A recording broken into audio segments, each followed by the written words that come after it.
Okay,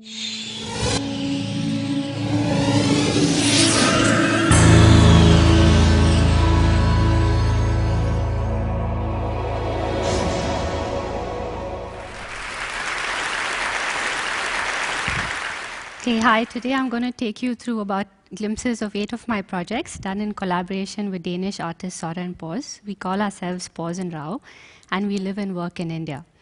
I'd like to begin with my very first object, which I call the uncle phone, and it was inspired by my uncle's peculiar habit of constantly asking me to do things for him, almost like I were an extension of his body, to turn on the light switch, to bring him a glass of water, a pack of cigarettes.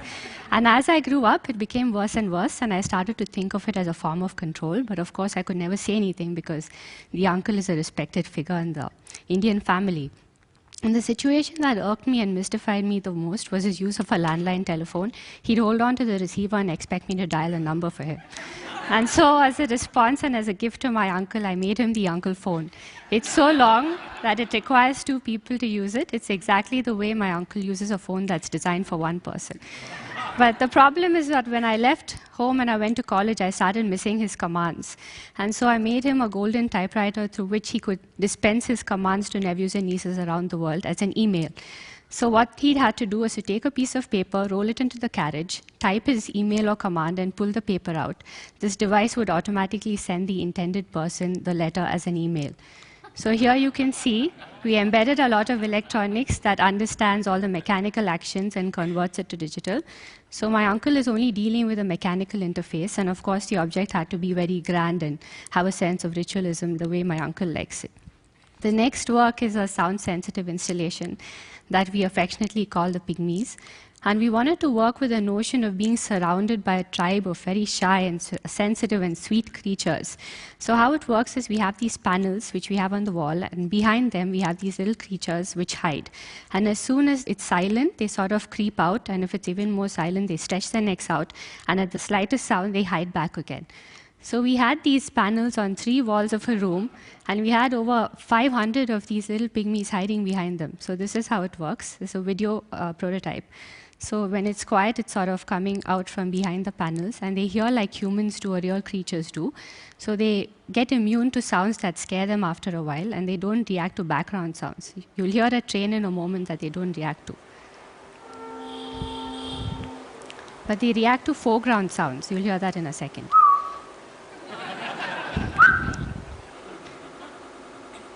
So we worked very hard to make them as lifelike as possible.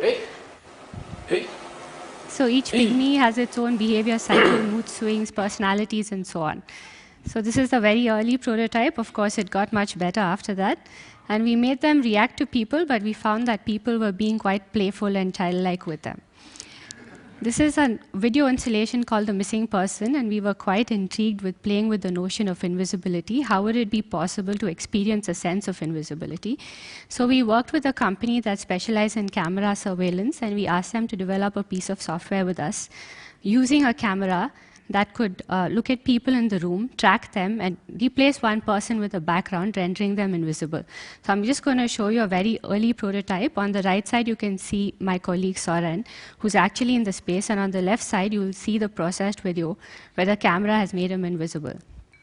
Soren enters the room, pop, he goes invisible, and you can see that the camera is tracking him and erasing. It's a very early video. So we haven't yet dealt with the overlap and all of that, but that got refined pretty soon later.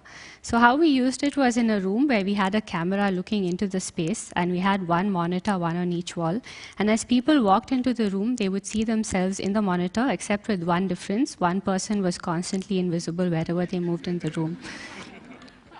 So this is a work called The Sun Shadow, and it was like almost like a sheet of paper, like a cutout of a childlike drawing of an oil spill or a sun. And from the front, this object appeared to be very strong and robust, and from the side, it almost seemed like very weak. So people would walk into the room and they'd almost ignore it, thinking, oh, there's some crap lying around.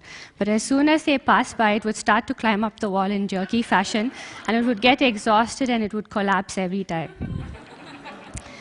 So this work is a caricature of an upside-down man. His head is so heavy, full of heavy thoughts that it's sort of fallen into his hat, and his body's grown out of him almost like a plant.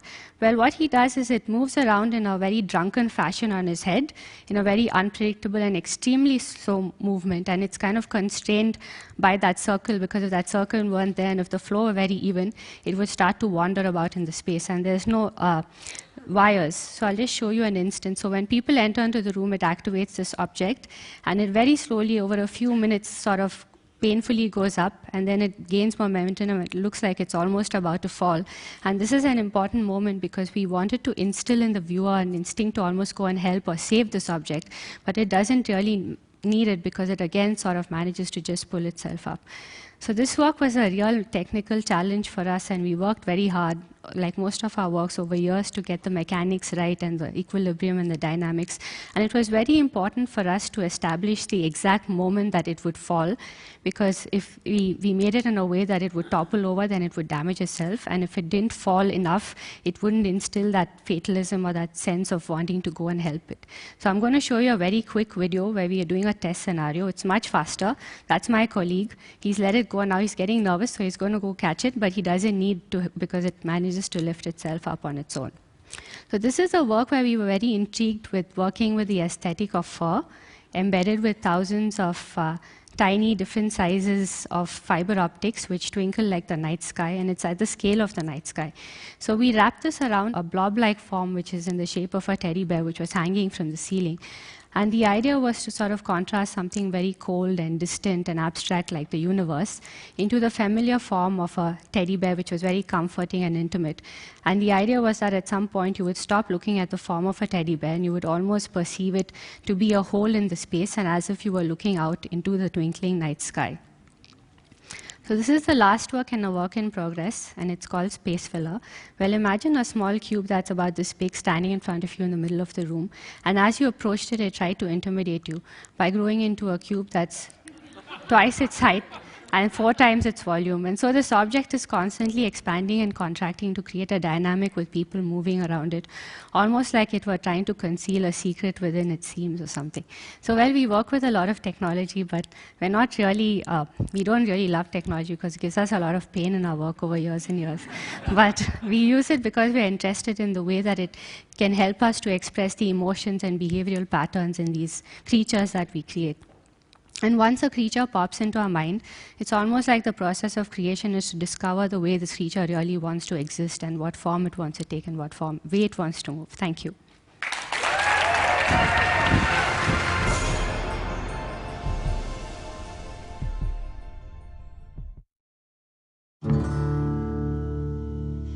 When I was 16, I found this motorcycle. It was a dilapidated piece of junk that wasn't going. But I realised how special it was. Restoration of this motorcycle has taught me to improvise with mechanical things. My name is Mark Lesek. I live in Hobart, Tasmania. I'm Director of Dynamic Welding and Engineering. It's a pretty cool place. We do machine shop work. We do aluminium welding. 7 years ago, I had an accident and lost the best part of my arm. I got a prosthetic on my own insurance. It didn't work. It was very unreliable. It wasn't fixed to my body and flopped about.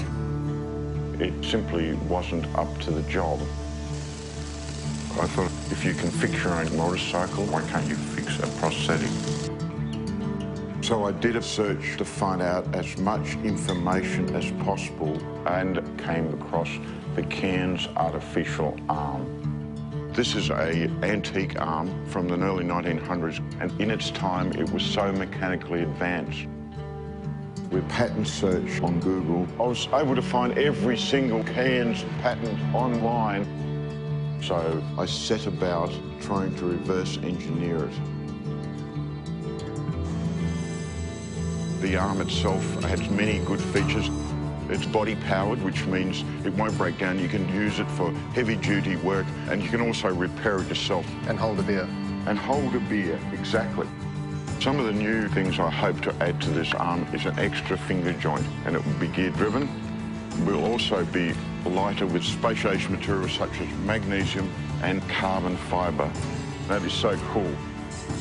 Well, if you think how many people have lost limbs but can't afford the new electronic limbs, I mean, it is rewarding knowing that one day people will be able to wear something that Mark and I are working on. My hope for this artificial arm is to wear it and share it so amputees can live a normal life again.